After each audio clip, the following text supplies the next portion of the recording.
Certo, boa noite então, bem-vindos ao nosso 8º estudo. Nesse estudo de hoje, nós vamos encerrar a primeira parte do estudo, digamos assim. A partir da semana que vem, a gente vai começar a ver o que aconteceu logo depois que Deus deixou tudo em ordem na criação, fez o homem. Hoje nós vamos ver como ele fez a mulher. E a partir disso, então, como se desenvolveu a história. E aí é uma segunda parte do estudo, o qual a gente vai ter, né? Então do primeiro estudo até esse, o 8º, nós temos a primeira parte. E nós vimos várias coisas até agora, né? Mas vamos recapitular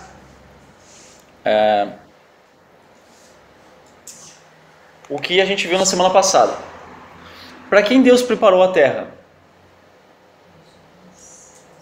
Lembram? Para o homem. Deus preparou para o homem, a qual ele iria criar ainda no 6º dia. Qual a diferença da criação dos homens e dos animais? Qual é a principal diferença que aconteceu na criação dos animais como um todo e na criação do homem? Vocês não lembram? Exatamente, Leila. A Leila tem um caderninho ali, ela anota e ela sabe tudo. Vocês têm que seguir o exemplo dela. O homem... tá em branco. Tá do outro lado. Exatamente, o homem foi feito à imagem e semelhança de Deus. O animal em nenhum momento é descrito como imagem e semelhança de Deus. O que significa dizer que Deus criou o homem à sua imagem e semelhança? A gente falou um pouco sobre isso. Vocês lembram? Tinha um desenho bonito até. O homem é uma sombra, mas em que sentido ele é uma sombra de Deus? Ele é uma figura de Deus. 3 coisas que o homem recebeu, que Deus possui. O Tony está dando uma dica ali. A inteligência, a razão. O homem recebeu a razão. Deus deu ao homem a razão, né? Deus é inteligente, Deus sabe todas as coisas e passou ao homem também a inteligência. Ele também deu ao homem a emoção, né, do coração, lá, lembra? O homem tem emoções, assim como Deus tem emoções, o Deus da Bíblia. A gente mostrou como é importante as emoções aqui, né? Através da figura dos filhos. A gente viu também que Deus deu ao homem a vontade. O homem tem vontade própria, ele escolhe o que vai vestir, escolhe se vai comer, não vai comer, onde vai ir. Adão, ele tinha a opção de escolher obedecer ou não a Deus. Então é isso que significa semelhança de Deus. Quantos homens Deus criou? Um só, chamado de Adão. Quem é o nosso antepassado mais distante? Adão, exatamente. Depois de ter criado Adão, o primeiro homem, o que Deus pôs sobre o seu domínio? Toda a criação. Toda a criação estava aos cuidados do homem agora. Por que Satanás e seus demônios não têm direito de controlar a terra e tudo que nela há? Foi dado poder para ele. Exatamente. Foi dado ao homem, né? O cuidar da terra. A Deus pertence a terra. Ele tem o direito sobre a terra. E ele não deu a Satanás a terra. Embora Satanás esteja na terra, a gente viu isso, ele não deu poder a ele de dominar a terra. E como eram todas as coisas no princípio? A gente viu quando Deus encerra a criação no 6º dia, ele diz que era muito bom. Muito bom. Certo? Vocês estão bem? O frio está afetando um pouco a memória só. Mas vamos lá. Alguma vez vocês já começaram alguma coisa e não terminaram? A gente tem um exemplo aqui. Essa é uma rodovia muito famosa aqui no nosso estado. Essa rodovia aí, ela é assim, repleta de viadutos que são goleirinhas. Não tem uma saída dele, não pode subir ali. São só as traves ali para as crianças jogar bola. Tem vários desses assim nessa rodovia aí. Várias partes que era para ser pista dupla, tripla até, vira uma pista só. Então a gente tem um exemplo clássico aqui de um projeto inacabado. Mas se a gente tentar lembrar de algo na nossa vida, que a gente não conseguiu concluir. Vocês lembram de algo? Vocês iniciaram, mas não foi possível terminar. Lembram? E por que vocês não conseguiram terminar? Não deu tempo? É uma das dificuldades que a gente tem.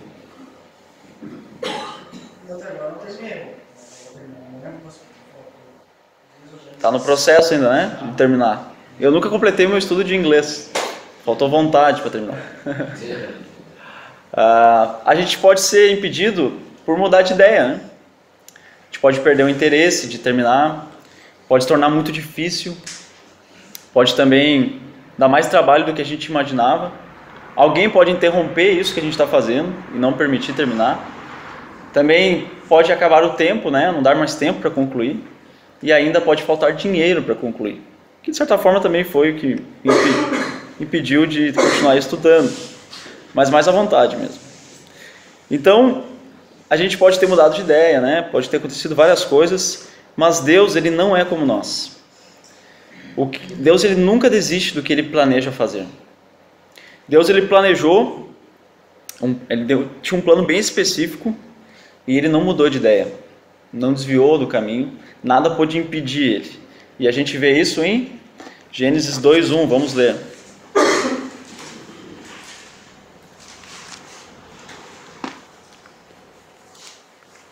Nós paramos aí no capítulo 1 ainda, né? Da última vez. E a gente viu até o versículo 31. Então vamos continuar. No capítulo 2, versículo 1.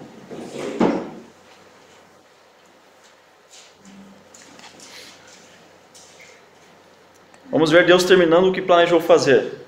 Assim o quê? Tudo que ele relatou até aqui, né? Então assim foram concluídos os céus e a terra, e tudo o que neles há. Deus terminou plenamente a sua obra.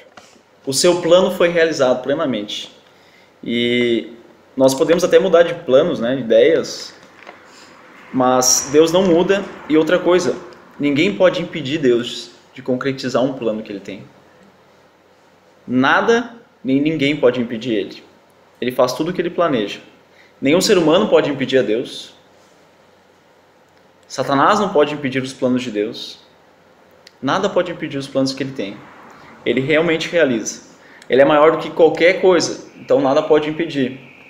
E sempre que Deus planeja algo, Ele faz.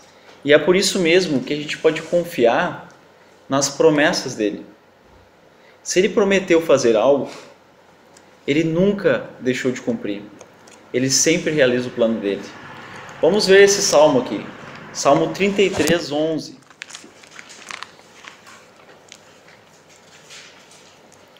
Nós podemos confiar realmente no Deus que prometeu. Há muitas promessas na Bíblia. E a gente vai ver uma delas, inclusive, hoje, que já se cumpriu. Salmos 33, versículo 11. Quem quiser pode ler. O conselho do Senhor dura para sempre, os desígnios do seu coração por todas as gerações. Obrigado. Outra versão, quer ler? Mas os planos do Senhor permanecem para sempre, os propósitos do seu coração por todas as gerações. Exatamente. Então é um versículo que nos demonstra, né, o quão é preciso os planos de Deus, o quanto é confiável, nada o pode impedir, os planos dele não podem mudar e todas as gerações podem passar, mas o plano dele vai permanecer. Continuando então, em Gênesis 2, 2 a 3, voltando lá no texto, Gênesis 2, versículos 2 e 3, nós lemos: assim, no sétimo dia, Deus já havia concluído a obra que realizara, e nesse dia descansou. Abençoou Deus o 7º dia e o santificou, porque nele descansou de toda a obra que realizara na criação. Quantos dias Deus levou para realizar a criação? 6 dias. Quantos dias será que são necessários para construir uma casa de 60 metros quadrados? Quanto será que leva? 60 dias, um dia por metro. Um dia por metro. Impressionante. Nos Estados Unidos acontece. Bom, o pedreiro, né, aqui no Brasil, responsável pela obra, ele tem que fazer... Primeiro a gente tem que ter uma planta, né? Começa por aí. Daí começa a burocracia na prefeitura, para conseguir aprovação. Aí a gente contrata o pedreiro. O pedreiro separa o material, ele faz um levantamento de material. Ele separa quantas pessoas ele vai precisar. Aí te dá uma previsão de tempo. Com certeza o tempo é o dobro ou 3 vezes mais do que ele te dá de previsão. E assim vai o dinheiro também. Então, leva-se um bom tempo para fazer uma casa relativamente pequena, 60 metros quadrados. É um bom tamanho, é um tamanho bom, não é um tamanho grande. Então a gente tem tudo isso. Mas olha só o que Deus fez em 6 dias. Não foi uma casa. Deus criou tudo que existe. Todo o universo, nossa galáxia, nosso planeta tão pequeno. Deus criou tudo que existe dentro desse planeta, dentro das miríades, né, de estrelas, das incontáveis estrelas, dos incontáveis grãos de areia. Deus fez tudo isso em 6 dias. E é natural que alguém que fez tudo isso em 6 dias queria descansar, não é? Então Deus, depois de trabalhar tanto, ele esticou as pernas dele na rede e aí ficou lá balançando o dia todo no 7º dia. Será que isso é possível? Deus ter feito isso? Na nossa imaginação? Deus descansou, né? Quando a gente tem um dia duro de trabalho, o que a gente quer? Normalmente trabalhando fora de casa, né? O que a gente mais quer quando termina ali o horário? A gente quer ir para casa. Por quê? Porque lá tem um local bem confortável para descansar. Lá tem um banho quente, no frio, né? Que a gente tá. Lá tem a comida pra gente. Então a gente quer descansar. Agora imagine Deus, né? Depois de tudo que ele fez essas incontáveis estrelas, como eu disse, fez tudo que existe de vida, todos os átomos. Deus também precisava descansar, então ele se deitou, né? E aí Deus descansou. É possível isso? Deus ter descansado dessa forma? Deus se cansa? Não. Deus nem pisca. Deus não fica sonolento aqui nos estudos. Lembre que eu falei lá em Provérbios, me fugiu agora, mas diz que Deus está olhando atentamente os bons e os maus. Os olhos do Senhor estão em toda parte. Ele está olhando para nós sem piscar. Então, o que quer dizer que Deus descansou? O que quer dizer isso? Depois de um dia ou de uma tarefa que a gente realiza, pode ser lavar o carro, que normalmente é uma tarefa árdua. Para mim foi, estava muito sujo meu carro. Ou lavar uma casa, mais difícil ainda, né? Mais cansativo. O que a gente gosta depois de terminar o trabalho? Ele gosta de apreciar o carro. Olhar tudo, se está brilhando. Se até a roda está brilhando. A mulher, quando termina a faxina, ou o homem também, né, da casa, o que ela quer? Não quer ver um pozinho, não quer ver nada no chão de sujeira, não quer ver uma manchinha lá na cozinha. Tudo tem que estar perfeitamente limpo. O banheiro tem que estar com cheiro de jasmim. Então a gente gosta de contemplar, né? E mesmo que a gente tenha muitas vezes energia para continuar, a gente olha algo que está pronto e não tem mais o que acrescentar. Então a gente fica só admirando. A gente está ali, ainda tem energia, mas não precisa realizar. E Deus, como não se cansa, ele tinha energia para continuar a criação. Mas a ideia de Deus descansar não é ideia igual a nossa, né? Que a gente retoma as energias. Deus não tem corpo, lembra disso? Deus é espírito. O espírito não se cansa. Deus não se cansa. Então a ideia de descansar é a ideia de que Deus simplesmente encerrou a sua obra. Estava pronto. E agora ele queria o quê? ele queria admirar a sua obra. É essa a ideia de descanso de Deus. Ele estava admirando a sua obra e ele disse que a obra era muito boa. Então Deus descansou, ou seja, encerrou o trabalho dele. O universo está pronto. O universo não se cria, nada mais se cria no universo. Tudo se transforma. Está tudo aí já. Tudo que existe já está aqui. Deus encerrou já. As coisas só vão passando por modificações. Então, essa é a ideia, tá? Deus não descansou lá nessa ideia de botar os pés na rede lá e ficar balançando. Mas ele encerrou o seu trabalho, estava satisfeito com o seu projeto e Deus descansa no sétimo dia. Tem um detalhe interessante aqui no sétimo dia, que ele não tem tarde e noite, ou manhã e tarde. Todos os dias tem manhã e tarde. E assim foi o primeiro dia. Passou-se a manhã e a tarde. Assim foi o segundo dia. O sétimo dia não tem manhã e tarde. E alguns especulam, e um homem que foi um dos pais da igreja, Agostinho, ele observou isso e ele disse que o sétimo dia, na verdade, não encerrou. O descanso de Deus continua. Deus continua no seu descanso, ou seja, ele encerrou o seu trabalho. O sétimo dia está prolongado. Nós vivemos o sétimo dia. Mas isso é uma especulação. A gente não tem uma base muito clara na Bíblia para ver isso, mas é um fato. Não tem manhã e tarde no dia de sábado. Vamos continuar então. Gênesis 2, vamos ler os versículos 4 a 6.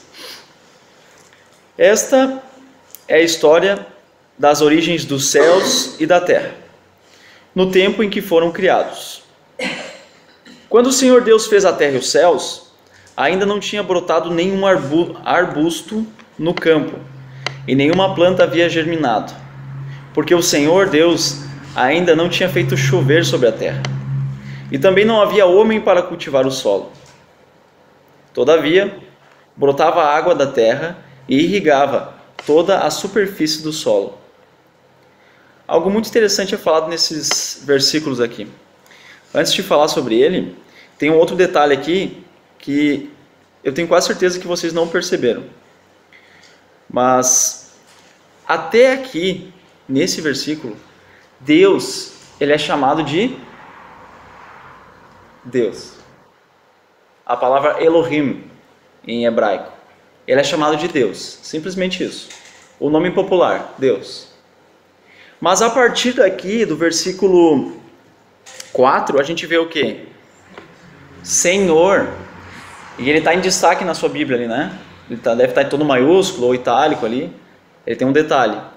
Quando a gente tem esse Senhor, aí é o nome de Deus, diferente de simplesmente Deus. Ainda diz ali, né? Senhor Deus. Então o nome de Deus é Jeová. E a gente vai entender no estudo futuro por que esse é o nome de Deus. Mas até aqui, então, sempre que a gente vê Senhor na Bíblia, é uma menção a Jeová. Então aqui é Jeová Elohim, o Deus Jeová. Deus, né, no sentido bem simples da palavra, no sentido amplo, e um nome específico, Jeová. Certo? Esse é um detalhe, então. A partir daqui a gente vai ver na Bíblia, a partir desse versículo, várias vezes Senhor, ou Deus, ou Senhor Deus. Essas três formas, sempre. Então, o que tem de interessante aqui? O que não existia aqui? Vou dar uma dica, no versículo 5 diz que não existia algo.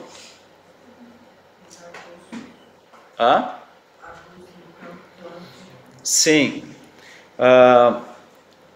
Mas é outra coisa. A chuva ainda não havia caído sobre a terra. A chuva não existia aqui ainda. Mas o que irrigava a terra então? A gente precisa de chuva. Sem chuva o solo seca e nada cresce. Então, o que irrigava a terra? Segundo o versículo 6. Brotava água da terra e irrigava toda a superfície do solo. Ali, a ideia brotava a água da terra, originalmente o termo ali é que uma neblina brotava da terra. o termo original do hebraico. É que uma neblina, algumas versões até tem neblina aí, né? Uma neblina saía da terra, e essa neblina, a cerração que a gente teve domingo à noite, né? Essa neblina, ela que irrigava a terra. Então até então a gente não tinha chuva. Esse detalhe é importante para um estudo que a gente vai ter mais adiante, mas fique guardado aí, hein? É algo importante que a gente tem aqui registrado na Bíblia, que não havia chuva ainda. Continuamos, versículos 7 e 8, vamos ver. Então o Senhor Deus formou o homem do pó da terra e soprou em suas narinas o fôlego de vida, e o homem se tornou um ser vivente. Ora, o Senhor Deus tinha plantado um jardim no Éden, para os lados do leste, e ali colocou o homem que formara. Deus aqui nos mostra que Ele estava amando Adão de tal maneira que deu a ele um jardim. Deus mesmo preparou um jardim. O homem não teve que fazer nada. O homem não teve que trabalhar para fazer um jardim. Deus fez para ele e o colocou lá. Então nisso a gente vê o amor de Deus por Adão. Deus plantou nesse local toda a comida, toda a variedade de comida que Adão precisava, e muito mais do que ele precisava até. Como a gente viu, Deus não precisava ter feito tanta variedade de frutas, legumes, verduras, mas Ele fez, e Ele colocou isso para Adão desfrutar. Pense um pouco, para quem você faria algo trabalhoso, mas encantador? Que pessoa na sua vida você se dedicaria para fazer algo encantador, algo bonito? Se uma senhora prepara uma excelente refeição para a família dela, por que ela prepara? Sempre que a gente vai na minha sogra, ela quer que a gente avise antes, porque ela quer preparar sempre uma refeição muito boa. Por que será que ela prepara uma refeição muito boa para nós? Porque ela nos ama. Exatamente. Nós passamos horas fazendo algo bonito para alguém que a gente ama. Eu lavo a louça no inverno para poupar as mãos delicadas da minha esposa, porque eu a amo e a água é muito gelada. Então a gente faz coisas por amor, né? A gente se dedica a fazer coisas por amor.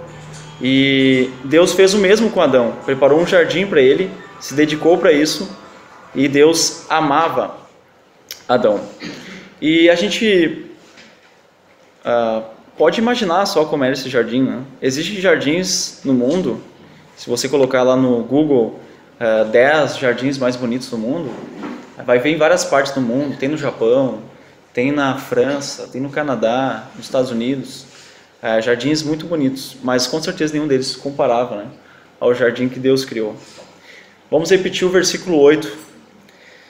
Ora, o Senhor Deus tinha plantado um jardim no Éden, para os lados do leste, e ali colocou o homem que formara. Depois de tudo pronto, né, Deus colocou Adão aonde? No jardim. Mas um detalhe importante aqui.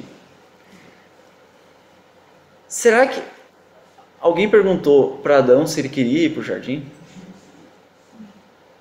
Será que ele queria ir para lá? Como Deus pode? Quem Deus acha que ele é? Ele acha que é Deus? Para pegar Adão e colocar no jardim sem perguntar para ele? Por que Deus pode fazer isso? Simplesmente pegar Adão e colocar lá. Dizer, o que tu acha de morar no jardim que eu fiz para ti? Ó? É muito bonito. E daí Deus tentar convencer Adão para ir para lá. Por favor, aceita o meu jardim. Não, Deus simplesmente colocou lá. Por que Deus pode fazer isso com o homem? Quem criou o homem? Deus criou o homem. Olha, se a gente plantasse uma horta, quem já plantou uma horta aqui? Cultivou uma horta? Pode levantar a mão. 3, 4 pessoas. Olha, eu não tive boas experiências com hortas. É muito difícil cuidar de horta. É muito difícil. Agora imagina você planta uma variedade. Normalmente a gente gosta de plantar o que mais dá, né? Planta chuchu lá. A horta de chuchu. É uma horta de chuchu. Que horta? Que atirou lá e cresceu. Então a gente planta várias coisas difíceis. O tomate é delicado, né? tem outras coisas delicadas de crescer e a gente cuida disso. Aí imagina que está tudo pronto depois de meses de tratamento, preparo, trabalho. Está tudo pronto para colher e aí você vai comendo aos poucos, né? Conforme a sua demanda. Mas uma noite o seu vizinho vai lá, colhe tudo que você plantou e leva para casa dele e faz uma excelente sopa lá, para todo o bairro, coisa linda. Ele poderia fazer isso? Simplesmente lá pegar suas coisas? E se a horta fosse na rua? Ele podia fazer isso? Hã? Se ela não tivesse cercada, sim. Ele pode fazer isso? Quem plantou? Você plantou. É um roubo se alguém pega sem pedir emprestado? Eu peguei sem pedir emprestado. É roubar. Então, eu plantei. A horta é minha. E assim a gente tem essa consciência na nossa sociedade do que eu faço é meu. Essa consciência em sociedades onde não tem muita possibilidade de compra, né? Não posso comprar uma canoa. E aí o cidadão vai lá e faz uma canoa, todo mundo sabe que a canoa é dele. O remo que ele fez é dele. A não ser que ele venda para alguém. Então, Deus fez o homem. Da mesma forma que Deus fez o homem, Deus ele é o dono do homem. Deus é o dono do homem. Ele tem direito de fazer conosco o que ele quiser. Não existe uma autoridade maior do que Deus. Deus vai prestar conta a quem? A ONU? Ao Barack Obama? Não. Deus não presta contas a homens. Não há autoridade superior a Deus. O homem deve prestar contas a Deus. O homem é propriedade de Deus. Então Deus ele é a autoridade suprema. E Deus deu a Adão então uma função no jardim. Qual é que era a sua função? Era cuidar do jardim.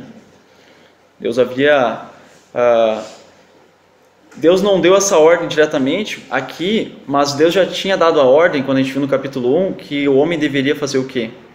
Dominar e cuidar de toda a criação. Então, da mesma forma, Adão deveria cuidar desse jardim e ele ia desfrutar de tudo que tinha nesse jardim. E nós tínhamos ali tudo perfeito, né? Então imagine, você viver num jardim sem medo de insetos, seja os aracnídeos, sem medo de répteis, seja as cobras, né? Sem medo de qualquer animal selvagem. Não havia medo, tudo era perfeito. Adão vivia em perfeita paz. Adão vivia com um lugar lindo, sem parasitas, sem ervas daninhas, sem nenhum tipo de dificuldade. Ele tinha comida muito além do necessário e ele tinha beleza no ambiente muito além da possibilidade de contemplar. Ele nem sabia para onde olhar, de certo? Não sabia o que olhar, de tanta beleza que tinha. Eu até falei no estudo aqui que às vezes a gente vai em algum lugar e tem uma paisagem bonita, que é ampla, e a gente não sabe muito bem para onde olhar, né? A gente fica meio perdido, não sabe o que vai olhar primeiro, de tão amplo que é aquilo. E da mesma forma, o que a gente vê hoje de belo não chega nem perto do que Deus criou no início. Versículo 9, vamos ler. Então o Senhor Deus fez nascer do solo todo tipo de árvores agradáveis aos olhos e boas para alimento. E no meio do jardim estava a árvore da vida e a árvore do conhecimento do bem e do mal. Duas árvores foram plantadas bem no centro do jardim, no local principal, né, desse jardim. Quais são as árvores que foram plantadas ali? Segundo o texto. A árvore da vida e a árvore do conhecimento do bem e do mal. É assim que Deus chama essas árvores. E qual será que era a importância dessas árvores? Por que Deus plantou essas árvores ali? Vamos ver. Vamos pular versículos 16 e 17, vamos ler. E o Senhor Deus ordenou ao homem: coma livremente de qualquer árvore do jardim, mas não coma da árvore do conhecimento do bem e do mal, porque no dia em que dela comer, certamente você morrerá. A instrução de Deus aqui a Adão, ela foi muito clara, né? Embora Adão ele não tenha ganhado de Deus a opção de escolher viver no jardim, Deus deixou para ele a escolha de obedecer ou não. Ou Adão ele ia desfrutar de tudo que existia no jardim que Deus tinha preparado, ou ele ia desobedecer a Deus e comer daquele fruto. Agora, o que a gente pode notar é que Deus, a gente olha que Deus está presente com o homem no jardim. Então o próprio Deus, ele podia aconselhar o homem do que era certo e do que era errado. Deus, ele não deixou assim, ele não criou Adão, colocou no jardim e deixou ele lá, livre, né? Não falou nada. Agora, vamos ver o que tu faz aí, te vira. Quero ver o que tu faz. Não era uma experiência. Ele instruiu Adão. Ele falou, você vai ficar aqui no jardim, você vai comer de todas as árvores, mas tem uma árvore que você não vai comer. Então o que a gente tem aqui? A gente tem Deus instruindo Adão de uma coisa correta, comer qualquer coisa que ele fez, e uma coisa errada, desobedecer a ele e comer daquele fruto proibido. Então Deus dá a Adão essa mensagem, né? E ele dá uma advertência. Deus também nos dá instruções muito claras hoje. Uma instrução que ele dá é que ele é o mesmo hoje. É o mesmo Deus. O mesmo Deus que criou Adão, que estava com ele no jardim, é o mesmo Deus que existe hoje, que está com a gente, não mudou. Ele também não nos deixou sozinho para a gente decidir o que é certo e errado. A humanidade não é uma experiência de Deus, em que está solto, né, faz o que quer. Alguns acreditam que Deus criou tudo, Deus deu corda em tudo e aí deixou rodar. Mas não é esse o Deus da Bíblia. Ele intervém. E para nós, como a gente pode saber o que é certo e errado? Deus nos deixou a instrução na própria Bíblia. É nela que a gente vê o que agrada e o que desagrada a Deus. Então, da mesma forma que ele deixou... como ele se comunicou com Adão? Como? Um Libras? Com a sua palavra. E como ele se comunica com nós hoje? Com a sua palavra também. Nos mostrando o que é certo e o que é errado. Então Deus plantou uma infinidade de árvores boas. E ali diz, olha que interessante, que eram árvores boas. No versículo 9. Árvores agradáveis aos olhos e boas para alimento. Não eram só boas, nutritivas, elas também eram bonitas. Dava vontade de comer. Aquela maçã brilhando, né? Você lustra na roupa, ele não tinha roupa. Aquele cacho de banana sem uma preta, né? Danificada. As frutas eram lindas, Deus preparou um jardim muito belo realmente. E a gente vê que nada foi negado a Adão, a não ser a árvore da vida. Essa foi negada a Adão, né? É isso que foi negado a ele? Até a árvore da vida Deus deu a Adão. A árvore que dava vida. Adão poderia comer dessa árvore e viver eternamente, sempre comendo desse fruto, que ficava bem no centro do jardim. Mas junto dessa árvore da vida, bem no centro, tinha uma outra no centro, que era essa proibida. Essa ele não deveria comer. Porque comendo dessa árvore, ele ia ter conhecimento não só do bem, mas ele ia ter conhecimento do que era mal. Ele ia ter experiência do que era mal.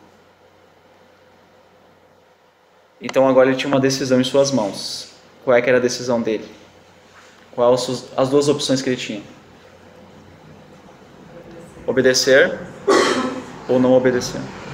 Se ele escolhesse obedecer, quais eram as consequências que ele teria? Não, se ele obedecesse. Se ele escolher obedecer, as consequências seriam o quê? Ele ia ficar a eternidade ali, desfrutando daquilo ali. Ele ia agradar a Deus, não é? A Bíblia diz que agrada a Deus aquele que obedece a Deus. Então ele ia agradar a Deus. Ele ia desfrutar da abundante e deliciosa comida que tinha lá. Ele ia comer o fruto da vida. Mas se ele escolhesse desobedecer, ele estava fazendo o quê? Escolhendo ser independente de Deus. Olha, pensa nessa palavra. Independente. Lembra que outra palavra? Dependente. Adão era dependente de Deus. Ele dependia de Deus para viver, para aprender, para saber as coisas. Mas no momento que ele desobedece a Deus, ele está dizendo que quer ser independente. Ele seria independente. Ele conheceria o que era mal, mas qual seria a punição? A morte. Vamos olhar de novo o versículo 17. Mas não coma da árvore do conhecimento do bem e do mal, porque no dia em que dela comer, certamente você morrerá. O aviso de Deus é: no dia em que dela comer, certamente morrerá. Esse foi o aviso de Deus. Tá claro esse aviso? Tá claro ou não tá? Sim. Até esse momento aqui, até essa hora, porque era o mesmo dia que Adão tinha sido feito, né? Olha que interessante, Adão era tão inteligente que Deus fez ele naquele dia. E naquele dia ele deu uma ordem para ele. E ele entendeu a ordem. E entendeu o que era morrer também. Ou seja, Deus já fez Adão com uma capacidade intelectual elevada, não teve que aprender o beabá, né? Não era um homem das cavernas lá. Deus fez ele pronto, inteligente já. E ele entendeu a linguagem de Deus, entendeu o que ele estava dizendo, as figuras ali de linguagem, o que era morrer. Então ele tinha uma mensagem clara. Até agora ele só tinha experimentado coisas boas. Ele tinha experimentado somente a bondade de Deus. Mas ele poderia experimentar, se desobedecesse, o quê? A morte. Ele ia conhecer o que era mal. Adão ia morrer com isso. Existem realmente avisos muito difíceis de ser entendidos. Provavelmente você já viu uma placa difícil de entender. Como, por exemplo, as crianças adoram brincar no parque. Cuidado com elas. Cuidado, é perigoso. Tem outra, um aviso. Não remova este aviso. Este está aqui porque tem uma finalidade. Esse é um aviso, ó. O aviso é: não remova este aviso. Ele tem uma finalidade. Qual é? Não sei. Difícil de entender. Também é difícil de entender porque é para cuidar com as crianças, né? São perigosas. Então tem placas realmente difíceis de entender, mas aqui o aviso de Deus ele era claro, não era enigmático, não era Nostradamus. Nossa, pessoal, uma vez estudei umas profecias de Nostradamus, mostrei para alguns até. Vocês não têm noção do que ele escrevia. É uma coisa completamente enigmática, alguém diz que entende aquilo. Mas a gente vê Deus falando claramente com ele, era um aviso claro. Ou seja, ele iria morrer. E o que será que significa essa morte? A morte está relacionada com, primeiramente, a separação de Deus. Essa seria a morte de um relacionamento. Primeira morte. O sentido da morte, né? Haveria aí uma morte de relacionamento. Imaginem que dois amigos discutam, briguem, e os dois eles se negam a esquecer disso. Será que eles vão gastar horas juntos agora, conversando, bate-papo, pescando junto, lendo um livro junto, conversando? Eles vão gastar tempo assim? Se eles acabaram de brigar? O que vai acontecer? Separação. Um desentendimento sempre dá uma separação. Da mesma forma que um amigo, né, ficaria separado do outro, o homem ele se tornaria agora um inimigo de Deus se ele desobedecesse. Não era mais um amigo. Deus não podia lhe tratar como um amigo. Ele ia se dizer inimigo de Deus. Ele ia se declarar inimigo de Deus ao desobedecer à ordem de Deus. Então haveria uma separação do relacionamento dele com Deus. Ele não ia mais poder desfrutar do amor de Deus, né? Próximo ali, dos conselhos próximos de Deus, da companhia de Deus, da sua amizade. Então, Adão seria separado de Deus. Vocês lembram o que aconteceu com Satanás e os seus anjos quando eles se rebelaram? O que aconteceu? Eles foram expulsos do quê? Do céu. Eles perderam as suas posições, lembram? Perderam elas. Separados de Deus, expulsos. Da mesma forma que Satanás foi separado do amor, da amizade de Deus, foram removidos das posições, o homem seria removido da sua posição, ele seria separado de Deus e expulso.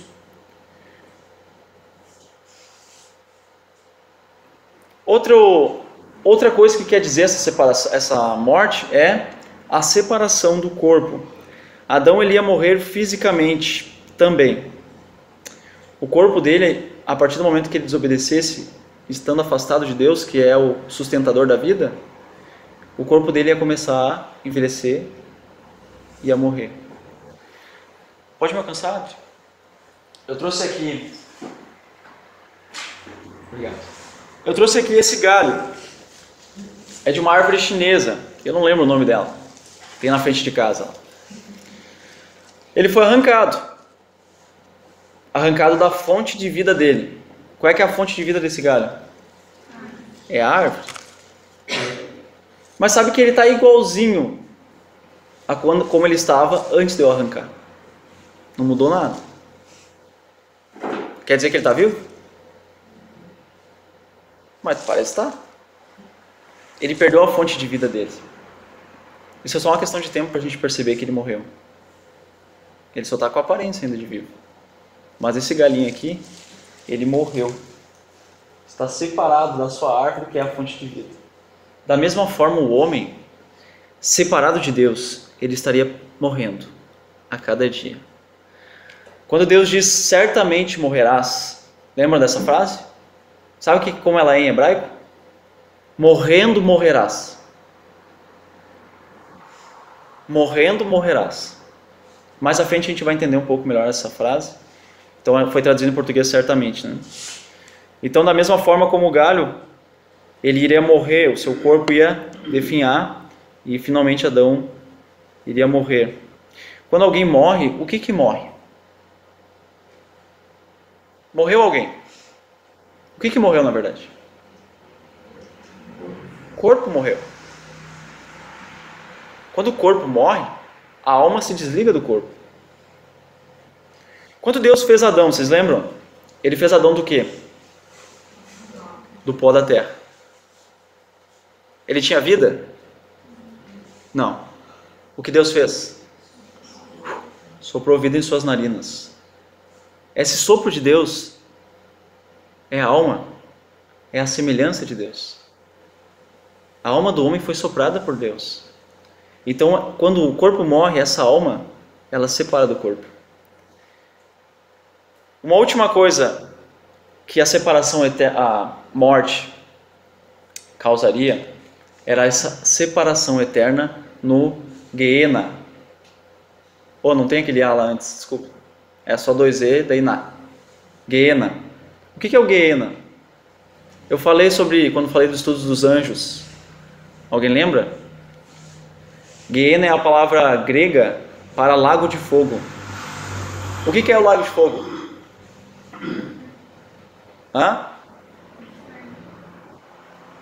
Sim, mas quem fez o lago de fogo? Deus. Para quem ele fez? Para Satanás e os anjos. Deus fez um local de eterno tormento para Satanás e os seus anjos. E o homem pecando, o homem desobedecendo, pecar, pessoal, pecar é desobedecer a Deus. Então o homem desobedecendo, pecando, ele estaria separado eternamente de Deus, exatamente como Satanás. A recompensa que Satanás vai receber um dia, no futuro, né? O homem também vai receber, se ele desobedecesse a Deus. Eternamente separado de Deus. Por que eternamente separado de Deus? Por que agora então o homem seria lançado nesse lago? Por que uma punição eterna? Por que uma punição eterna para Satanás, por exemplo? Qual é o tamanho de Deus?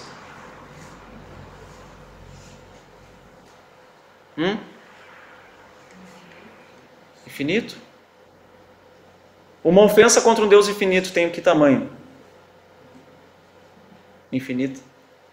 A punição deve ser, portanto, infinita. Deus ele é infinito. Uma ofensa contra Deus é infinita. E a ofensa contra Deus, que Satanás e seus anjos fizeram, seria punida eternamente. E da mesma forma o homem seria castigado se ele desobedecesse a Deus. Portanto, o salário do pecado é a morte. Separação de Deus, separação do corpo, separação de Deus para sempre no lago de fogo. Lembrem salário. Salário é uma recompensa pelo esforço. A recompensa pelo esforço do pecado, a recompensa por uma vida de pecado, é a morte. Então esse é o resumo do que significa a morte. Vamos adiante. Versículo 18. Então o Senhor Deus declarou o seguinte: não é bom que o homem esteja só. Farei para ele alguém que o auxilie e lhe corresponda. Então Deus, fecha parênteses, né? Fecha aspas, Deus encerra o seu diálogo e aí ele faz o seguinte: depois que formou da terra todos os animais do campo, todas as aves do céu, o Senhor Deus os trouxe ao homem para ver como este lhe chamaria, e o nome que o homem desse a cada ser vivo, esse seria o seu nome. Então a gente tem aqui o Senhor Deus dizendo que não é bom que o homem esteja só. Como Deus, ele ama Adão, ele queria que Adão fosse completo. E ele sabia exatamente o que Adão precisava para ser completo. Ele sabia também que Adão não seria feliz sendo incompleto. Teria dificuldades, teria infelicidade. Então Deus fez com isso, essa frase, né? Deus fala o seguinte, que o homem precisava de uma companhia. Ele não podia viver sozinho. E a bem da verdade, o ser humano não foi feito para viver sozinho. A gente precisa viver com a sociedade, com um grupo de pessoas. Nós dependemos uns dos outros. Imagina se os frentistas não trabalhassem. Se os padeiros, os médicos, os enfermeiros, a gente precisa uns dos outros, né? Os construtores, enfim, todas as profissões. Então Deus fez o homem também para ter companhia. E Deus conhece as nossas necessidades assim como Ele conhecia de Adão. E só Ele sabe como suprir essas necessidades. Por que Ele sabe como suprir as necessidades? Quem é a melhor pessoa para falar sobre algo que criou? Não. Sobre algo... Falei já. Quem é a melhor pessoa para falar sobre o manual de algo, então? O Criador, Ele que fez, Ele criou o manual. Ele é a melhor pessoa. O objeto pode dizer o que é melhor para ele? Se uma raquete de ping-pong quiser ser um pirulito, ela vai cumprir o seu propósito? Vai? Não? Mas se o cara que comprou, ele acha que é um pirulito, ele se torna um pirulito? Não. O dono fez, o inventor fez, para jogar ping-pong. Pode até você querer lamber, mas não é para isso que foi feito. Então Deus, Ele sabe como suprir as nossas necessidades porque Ele nos criou, Ele conhece exatamente como a gente é. Então o homem recebeu o seu primeiro trabalho, né? A gente viu aí no versículo 19, vamos repetir o versículo 19 até o 20. O primeiro trabalho do homem: depois que formou da terra todos os animais do campo e todas as aves do céu, o Senhor Deus os trouxe ao homem para ver como este lhe chamaria. E o nome que o homem desse a cada ser vivo, esse seria o seu nome. Assim, o homem deu nomes a todos os rebanhos domésticos, às aves do céu e a todos os animais selvagens. Acho que eu já vi numa versão selváticos. Engraçado. Todavia, não se encontrou para o homem alguém que o auxiliasse e lhe correspondesse. A primeira função de Adão aqui no Éden foi o quê? Na verdade, na história de Adão, né? Qual foi a primeira função dele? Dar nome aos animais. Quem é que antes de Adão estava dando nome às coisas? Deus. Chamou de firmamento. A parte seca chamou de terra. A parte molhada chamou de oceano ou de mares. Deus vai dando nome às coisas, mas agora Deus não dá mais nome. Deus não dá nome aos animais. Quem é que faz isso? Olha a honra que o homem recebe. Deus já estava dando nomes, agora é tua vez, dá os nomes. E os nomes que tu escolher, vai ser esse. Eu não vou me envolver nisso, pode escolher. Você tem a minha autorização para escolher esses nomes. E aí pode surgir uma dúvida na sua cabeça, você que gosta de pensar em números, né? Como Adão deu nome a todos os animais em um dia? Esse é o 6º dia ainda. Como é que... Olha quantas espécies existem. Aproximadamente 15 mil. 15 mil espécies no dia. Mas a gente pode, sem nenhuma dificuldade, perceber que Deus ele criou animais que deram origem a outros, mas não evolução. Em que sentido? Nós temos hoje aproximadamente 500 raças de cachorros. Eu não conheço 10, eu acho. Todos são cachorros. Mas com certeza todos esses cachorros vieram de um cachorro específico. E o lobo também. E a hiena também. A raposa, o coiote, o lobo-guará, né, que a gente tem. Esses animais muito provavelmente vieram de um só, porque quando a gente avalia eles geneticamente, a gente percebe que eles têm as características, alguns têm mais características que os outros geneticamente. Eu falei disso no estudo passado, também sobre os ursos, né? Então, se a gente reduzir todos os animais a um ancestral dentro da sua espécie, como eu falei, nenhuma baleia virou hipopótamo. Todos nas suas espécies, tá? Então o cachorro lá nos caninos, os gatos, os leões, os felinos. Então, se a gente juntar tudo isso, a gente tem 600 espécies, mais ou menos. Se o homem calculasse aí uns 20 segundos por espécie, dariam 3 horas e ele daria nome para todos eles. Então isso não é tão difícil de a gente aceitar, né? Que Adão deu esses nomes. Então depois que Adão fez isso, deu esses nomes, a gente vê o que no verso 20, ele percebeu uma coisa aí, Adão. O que ele percebeu? No verso 20, todavia não se encontrou para o homem alguém que o auxiliasse e lhe correspondesse. Todos os animais que ele deu nome eram diferentes dele. Todos eles. E o que é interessante, né? Os animais eles não podiam conhecer, amar e obedecer a Deus, assim como Adão. Os animais não conseguiam falar com ele. Os animais não tinham interesses que ele tinha. Adão não disse assim, ó, você vai se chamar cachorro. Cachorro? Cachorro o quê? Não, o animal não respondeu isso. Adão ele ia dando nome aos animais lá, pastando, né? Todos os animais pastando, a Bíblia nos mostra que nenhum animal é carnívoro no início.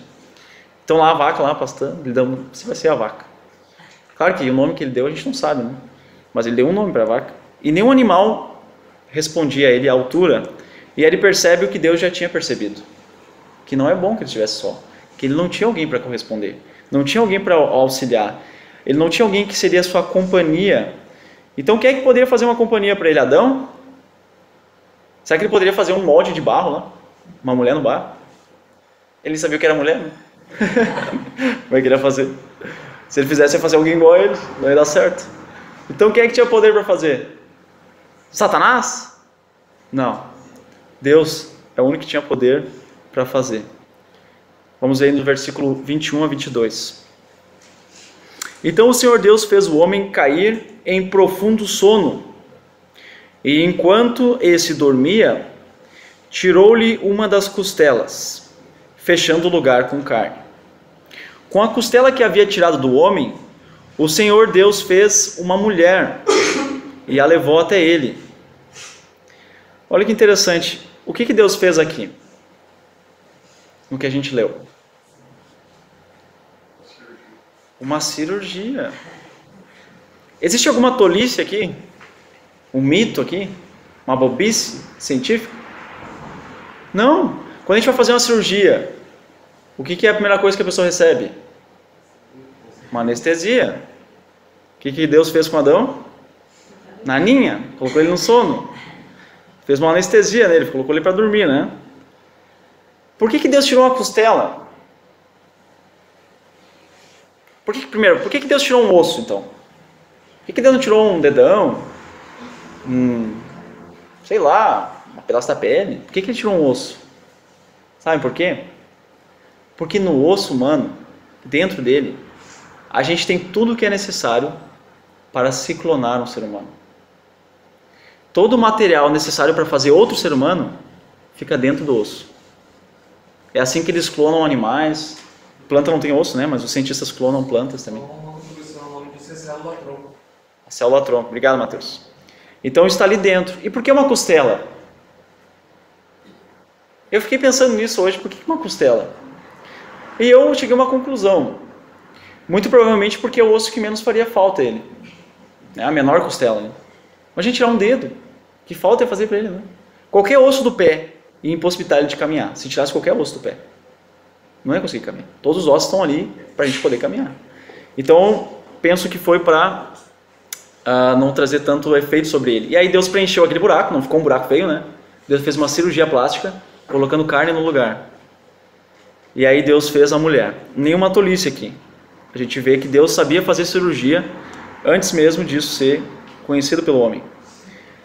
E é interessante que Deus, ele sabia, ele soube e pôde fazer uma mulher.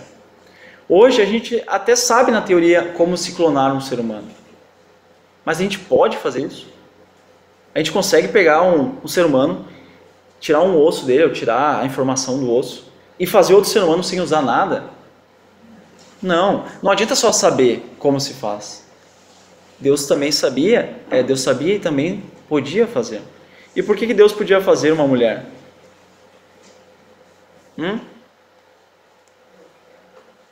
Ele é o Criador, ele tem todo o poder. Apesar dos animais serem interessantes, e Adão tivesse se intertido com eles, né? Um bom tempo ali dando nome, e todos os animais serem uma demonstração da criatividade de Deus, nada se comparava à mulher. E a gente pode notar isso no versículo 25. Não, desculpem, nos versículos seguintes, versículo 23. Diz o 22, né, que Deus fez a mulher e levou até ele. Disse então o homem: esta sim é osso dos meus ossos e carne da minha carne. Ela será chamada mulher, porque do homem foi tirada. Sabe qual é a primeira coisa que Adão disse à sua mulher? A primeira palavra de Adão direcionada à mulher, sabe o que foi? Foi um exemplo para mim isso, inclusive. Foi uma poesia. Isso aqui em hebraico é um poema. Ele lançou uma rima para ela. Ele fez uma poesia para ela. A primeira coisa, ele disse: oi, coisa linda que tu é. Ele disse outras palavras, né? Uma poesia.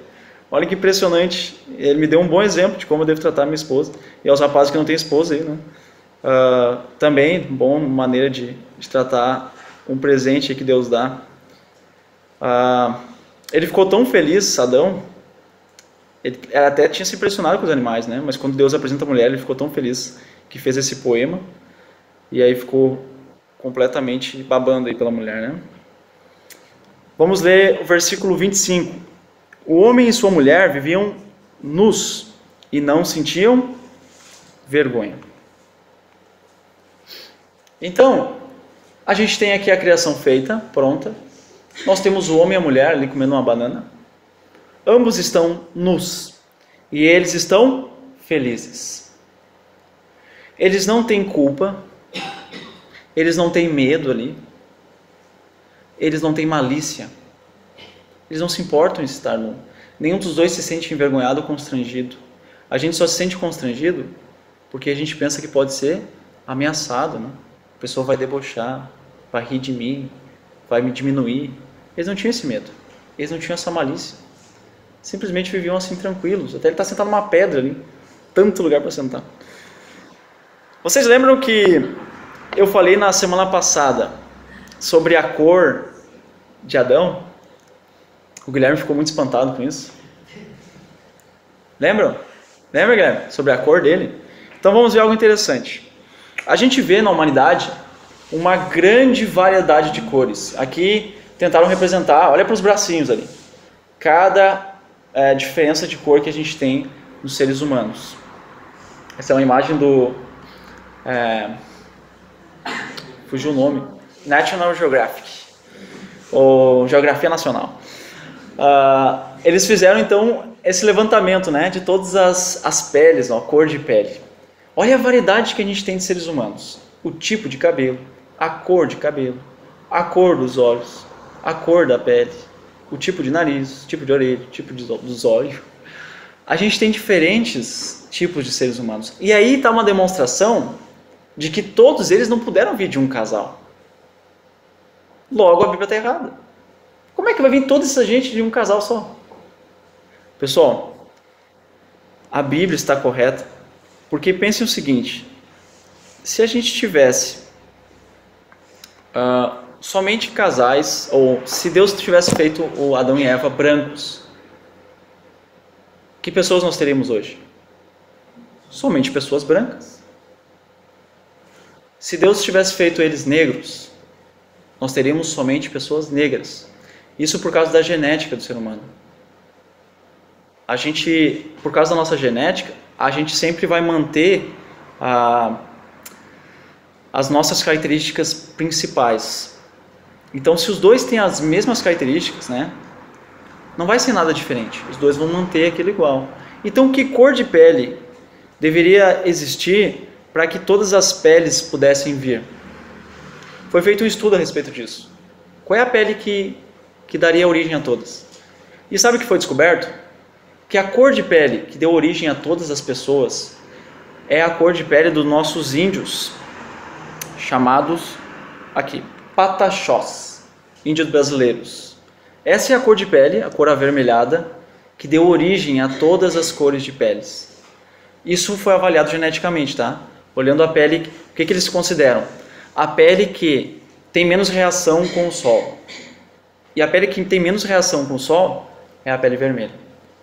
Então os índios, eles têm a pele mais completa que existe. Mas o que é interessante, sabe o que é? Eu falei na semana passada que o nome de Adão é Adão. Lembram?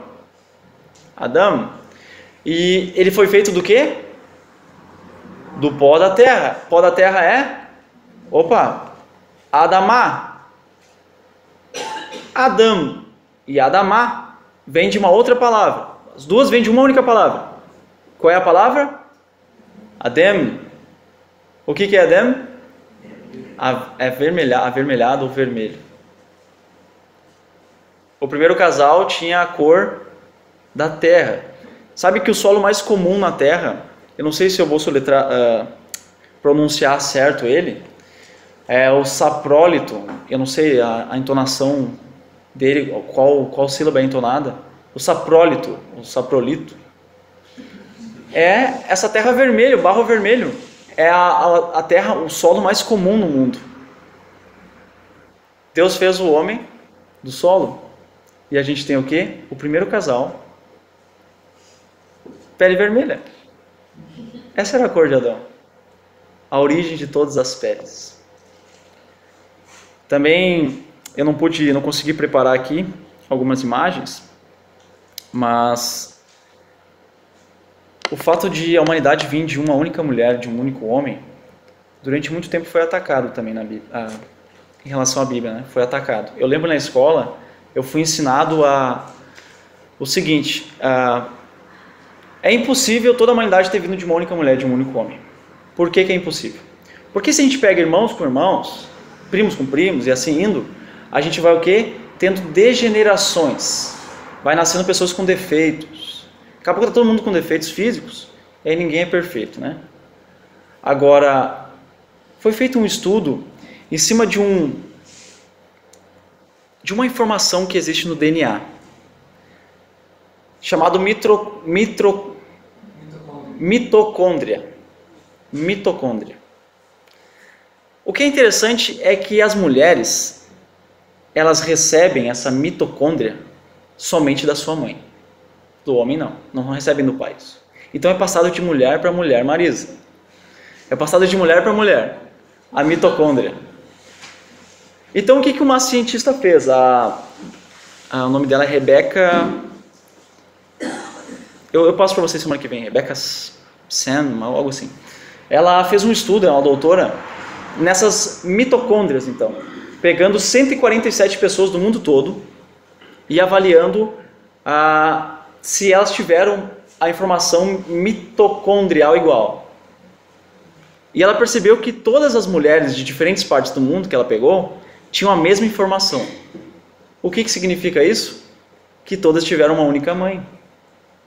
Ficou conhecido esse estudo dela, você pode encontrar assim na internet, Eva mitocondrial.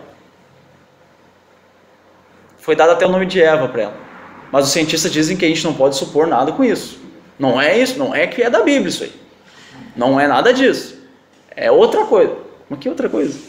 Toda a humanidade vem de uma única mulher. A gente também pode perceber que a humanidade vem de um único homem, mas é um pouco mais difícil de explicar isso. Então eu deixo para você ler no livro do Adalto Lourenço, que eu mostrei a outra semana. Ele trata isso bem explicadinho lá. Meu forte não é biologia. Do XX, XY lá. Bom, o homem também dá para se perceber através disso. Então, a conclusão é que a vida era perfeita para Adão e Eva. Deus deu tudo o que eles precisavam. Eles tinham mais do que precisavam, inclusive. Deus também deu a eles a capacidade ou a possibilidade de se comunicarem um com o outro e com Deus ainda. Também eles tinham... eles eram os caseiros do Éden, né? Os cuidadores do Éden. Deus deu a eles essa função muito elevada de ser administrador de tudo. Eles estavam também... Deus estava presente com eles para poder guiar eles em cada situação difícil. O trabalho deles não era difícil. Eles nunca adoeciam. E pessoal, eles jamais sentiam frio. E aí você vai perceber como era bom aquilo lá. Eles estavam nus e não tinham frio.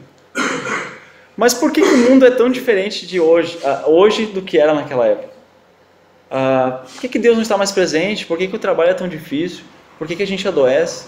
Se a gente fica nu, nossa, a gente adoece. E por que a gente passa tanto frio? Né? A gente vai estudar mais adiante, e está bem próximo esse estudo, porque o mundo se transformou de maneira tão brusca. Então vamos lá, a revisão. Outra coisa. Muitos anos se passaram desde Adão e Eva, desde que eles se tornaram o primeiro casal. Mas Deus jamais mudou o seu plano ou a sua ideia de casamento. Nunca Deus mudou. Ele sempre manteve igual na Bíblia. Desde Adão e Eva. Um homem e uma mulher se casando e fazendo uma família. Perguntas, revisão. Alguma vez Deus começou algo e não terminou? Não. Deus encerrou tudo o que ele precisava. E Deus, ele continua cumprindo o que ele prometeu na Bíblia. Por que Deus descansou no 7º dia? Porque ele estava muito não estava cansado. Por que ele descansou? Porque ele concluiu. Então ele encerrou o seu trabalho de conclusão. Não é trabalho de conclusão. Deus encerrou o seu trabalho e aí ele agora está descansando na ideia de encerrar, né? De ter terminado. Qual era a frequência das chuvas no início? Nunca chovia, só tinha neblina. Que benção. Para quem Deus plantou o jardim do Éden? Para Adão e a Eva, né? Por que Deus colocou Adão no jardim sem antes lhe perguntar se queria? Porque é o dono do homem. Quem ele pensa que é? Ele é Deus. Quais árvores Adão poderia comer do seu fruto?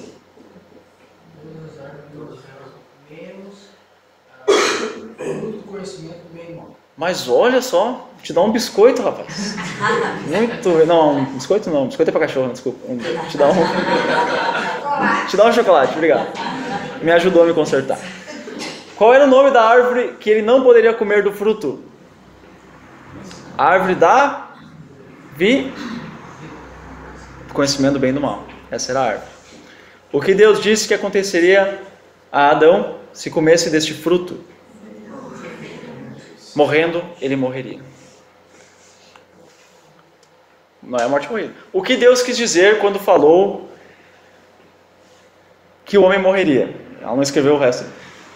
O que Deus quis dizer quando falou que o homem iria morrer? O que ele estava dizendo com isso?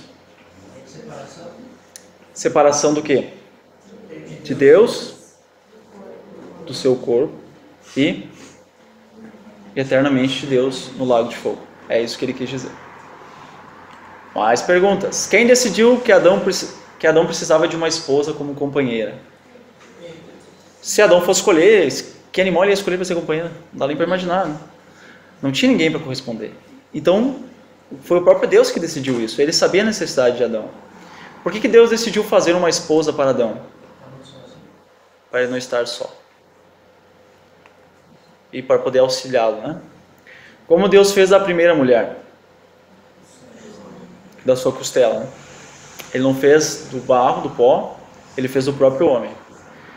Como ele foi capaz de fazê-la? Ele pode todas as coisas.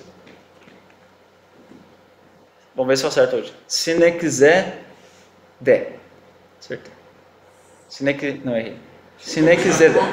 Bom, um dia eu acerto, mas isso continua em grego. Dia 28 de junho, às 20 horas, a gente continua o nosso estudo.